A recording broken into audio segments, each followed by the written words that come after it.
Nandito ako sa Japan at kakain tayo kasi di ako makatulog, guys. Time check 1 AM na. Imbis na natutulog, kakain tayo. Buti na lang talaga sobrang lapit lang ng Family Mart sa hotel namin. Ito yung hotel namin, tapos ito lang yung Family Mart. 'Di ba sobrang lapit? Sobrang daming pwedeng bilhin, oh. Daming onigiri, oh. Kuha tayo neto. Mukhang masarap tong chicken and vegetables. Hindi naman ako sobrang gutom. May mga gusto lang ako itry. Kuha tayo netong favorite kong drink. Try naman natin tong blueberry na flavor. Tapos ganito din yung Yakult nila dito. Actually, pampatulog pala to. Akala ko Yakult talaga siya. Ito muna bibilin ko dito. Hanap tayo ng 7-Eleven. Ito guys, may nanap ako 7-Eleven. Parang masarap to, oh. Mukha siya lasagna. Tikman natin. Dito na lang natin siya kainin sa labas. Parang fantasy din kumain dito sa kalsada nila. Sobrang safe dito sa Japan, promise. Unahin na natin tong sushi. Alam nyo ba, kahit maglakad kayo mag-isa dito, sobrang safe, promise. Walang mga haras sa inyo. Walang kriminal, ganyan. Kaya ang sarap maglakad sa labas kasi alam mong safe ka, di ba? Tapos, sobrang babait pa ng mga Japanese. Swear. Pero sabi naman ng ibang Japanese, parang mas lang nila yon, pero ang totoo, ginajudge ka nila. Pero at least, di ba, mabait sila. Di ka gaya na pumunta ako ng Hong Kong, sobrang sungit ng mga tao, sisigawan ka pa. Kapag may hinahanap ka, talagang tutulungan ka nila. Tapos palagi sila nakasmile. Kaya promise, Japan talaga yung favorite country ko. Last bite. Okay, next natin tong parang lasagna. Guys, sobrang bango. Sobrang sarap ng itsura niya. Tikman na natin. Ang sarap! Ito din yung gusto ko sa Japan. Sobrang sarap ng mga pagkain nila. Like, promise. Wala pa kami natitikman dito sa Japan na hindi masarap. Kaya every time na pupunta talaga kami dito, promise na yon, natataba kami. Pero okay lang, Japan to eh. Alam nyo, minsan, naisip ko na dito na lang kaya kami tumira. Pero ang naririnig ko sa ibang foreigners na nakatira dito, masaya lang daw dito as a tourist. Pero kung dito ka natitira at mag-work, nakaka-depress daw, ganyan nakakalungkot. Kasi sabi nila toxic daw yung work environment dito. Pero ako, kung titira ako dito, gusto ko forever tourist ako. Inumin natin to Yakult na nakakaantok. Last bite! Pabalik na ako ng hotel, guys, and inumin na natin to favorite nating drink. Medyo malansa siya, tas maasim. So, yun lang, guys. Bye! Okay, class. 5 points sa akin ang makakasagot neto. Ano ang pangalan ni Rizal? Ma'am. Yes, Scarlett? Rizal Park. Anong Rizal Park? Jose Rizal yon. Diyos ko, mga bata ngayon. Siya ang pambansang... Ma'am, siya ang pambansang opa.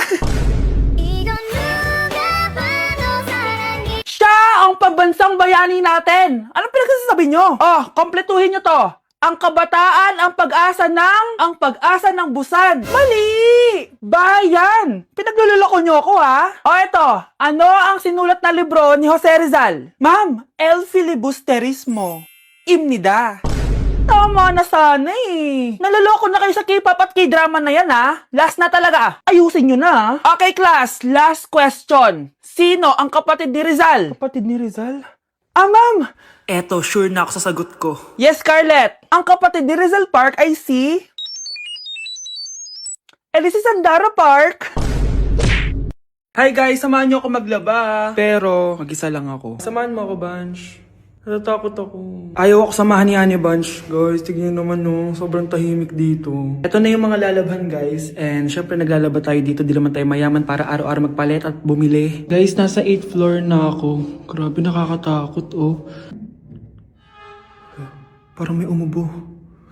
Guys, hindi na joke to, promise. Sobrang tahimik dito. Tapos hindi ko alam kung may mga tao dito. Kaya ko to. Hindi totoo ang mga multo. Pasok na tayo, sobrang dilim. Oh my gosh, guys. Hello. Ayan, kinilabutan ako. Pero ito yung laundry, guys. Dito kami maglalaba. Akala ko...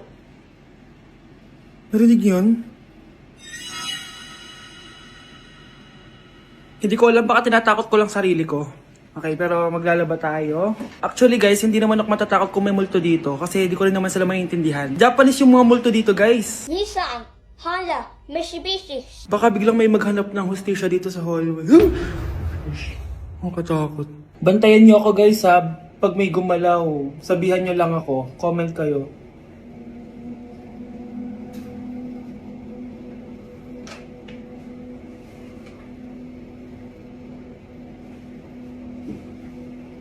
Babalik na ako sa hotel, guys. Hindi ko na kaya. Babalikan ko na lang yun mamaya. Guys, kinikilabutan pa rin ako.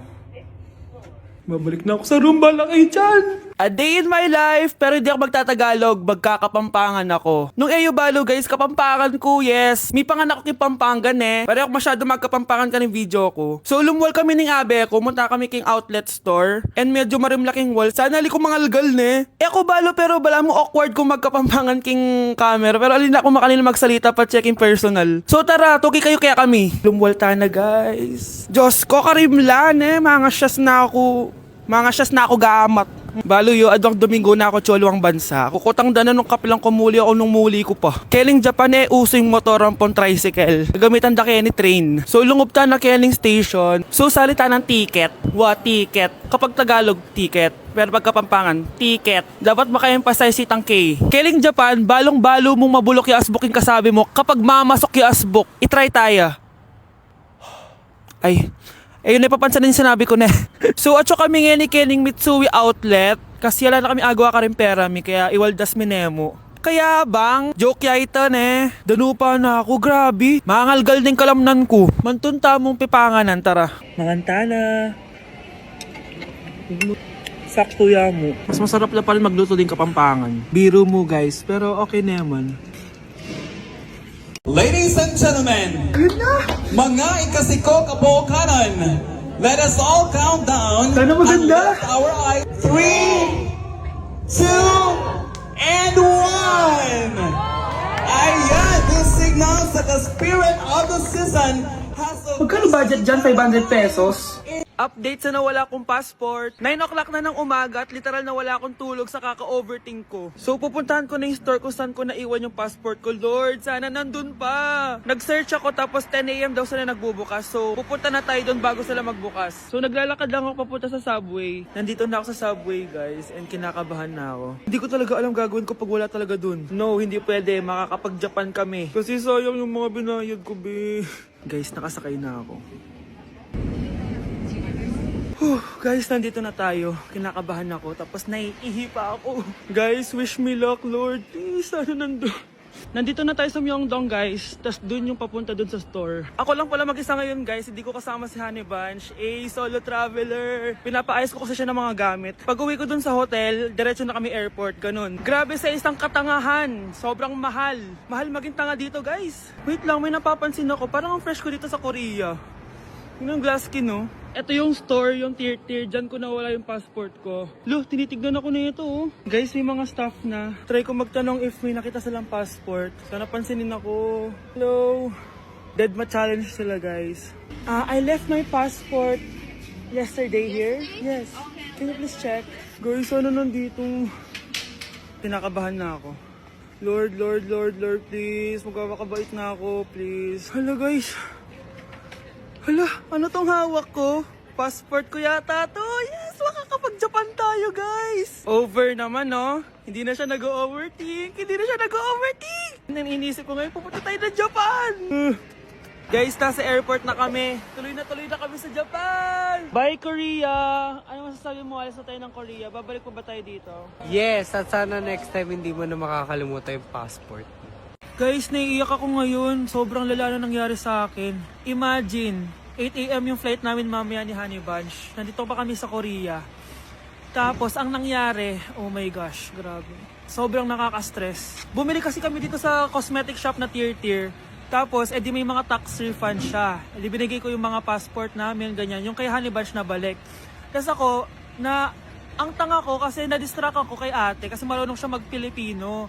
Siyempre na-entertain ako ganyan. So anong nangyari, inaya na ako umalis ni Honey Bunch. Hindi ko man lang napansin na hindi ko nakuha yung passport. Sobrang tanga. Kumain pa kami, naglibot-libot pa kami. Like hindi ko man napansin. Pauwi na kami papuntang hotel.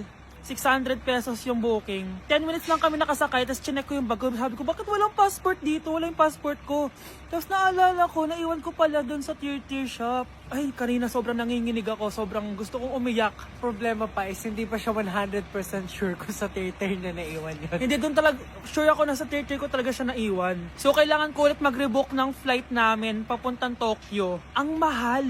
Grabe, kasi bukas na agad. Ang worst case scenario pa dito, baka na-misplace nila or nabigay nila sa ibang customer. Shit. Pumunta kami sa police station dito, tinawagan nila yung mga staff kaso hindi na daw kaya. May tumutulong sa amin kanina kaso hindi na talaga siya pwedeng buksan. Ngayon pa talaga ako sinusubukan ng panahon kung kailan last day na namin. Like ngayon pa talaga siya nangyari. Kasi pag hindi ko nakuha yung passport, wala. Uuwi na talaga kami ng Pinas. Kailangan ko kumuha ng emergency passport. Kasi imagine, bayad ko na lahat ng hotel namin sa Japan. Kung di kami matutuloy dun, parang nagsayang lang ako ng pera. Guys, update ko kayo mamaya kung makukuha ko yung passport ko or kung matutuloy pa yung Japan trip namin. Kuya, sundan mo yan. Sige po, ma'am. Sinasabi ko na nga ba eh, may tinatago ka sa akin. Ayan, kuya. Huminto ka dito. Magloloko ka na nga lang sa matanda pa. Hoy, bayad mo! Humanda ka talaga sa akin.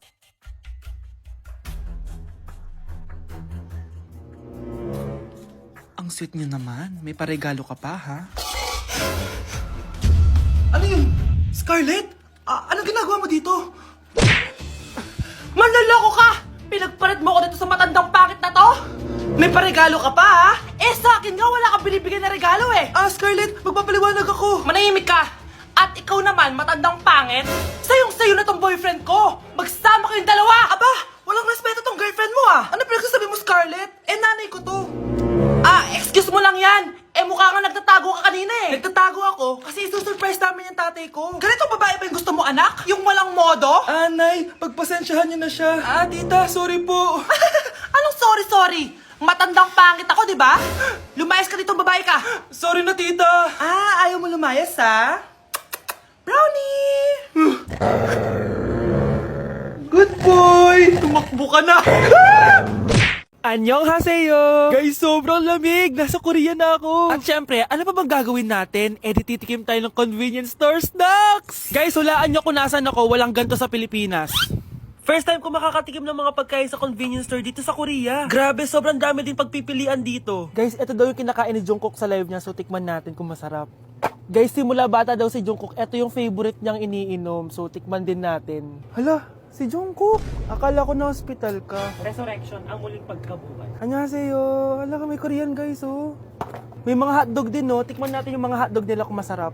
Guys, may nakita ako, matcha siya na pandesal, tas may ulam siya sa loob. Tikman natin kung ano lasa.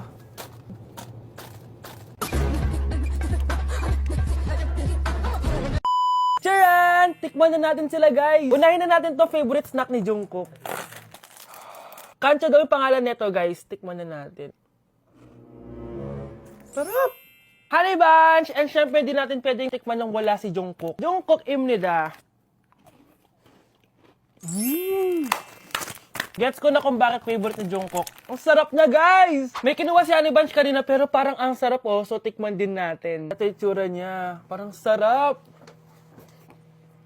Manghang. Masarap siya. 7.5 out of 10. May mas masarap pa sa iba. So, inom muna tayo. Tikman natin to favorite drink ni Jungkook. Lasang banana. Pero hindi siya masyadong matamis, which is I like. 8.5 out of 10 to sa akin. So, next naman natin tong hotdog.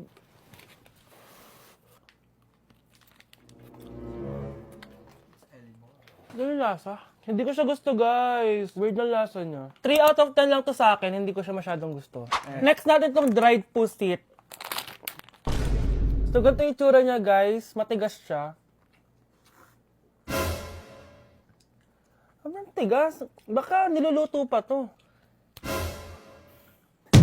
Eh, grabe. Alam mo yung mga ginangat-ngat ng aso? 1 out of 10, hindi ko siya nakain, tapos wala rin siya lasa. Next natin to matcha na siopaw na may ulam sa loob. Unang kagat, guys. Akala ko sobrang dami laman, di siya katulad ng picture, oh. Pero masarap siya. Alam ko yung kalasa niya, yung bola-bola, ganun. I'll give it 8 out of 10, kasi masarap naman siya. Second to the last natin, itong curry crispy roll. Curry? May curry nga talaga siya. Ganito yung tsura niya, guys. Uy, ang sarap! Magugustuhan mo siya. Oo nga. Guys, masarap siya. 9.5 out of 10 ka sa akin. Okay, guys, last natin. Magkukurya ba tayo na hindi nakakatikim ng buldak? Guys, natatakot ako kasi maanghang talaga to. Hindi siya maanghang, guys.